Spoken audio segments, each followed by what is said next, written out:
Welcome to the Learning Pines YouTube. We hope this video helps.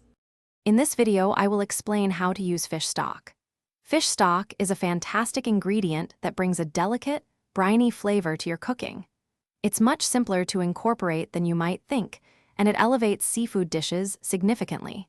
We'll cover some straightforward methods to get you started, ensuring your meals have that professional touch. Get ready to transform your kitchen creations with this essential culinary secret. One of the easiest ways to use fish stock is as a base for soups and sauces. Imagine a quick seafood chowder, where the stock provides a deep, oceanic flavor without overpowering the delicate fish. For a simple sauce, reduce about 1 cup of stock with a splash of white wine and a knob of butter.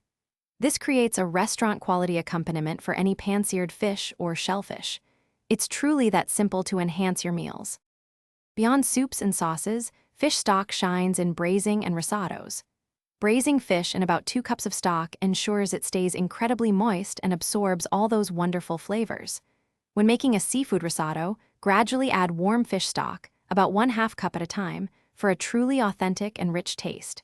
You can also poach shrimp or scallops in it, infusing them with a delicate, savory essence. These methods elevate your dishes effortlessly. Proper storage ensures you always have fish stock ready.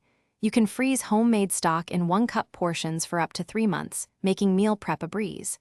Just thaw it in the refrigerator overnight, or gently warm it from frozen for immediate use.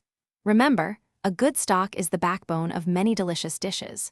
For more cooking inspiration, and to discover some fantastic kitchen gadgets, check the description below for links and other great deals. Happy cooking, and thanks for watching. Thanks for watching.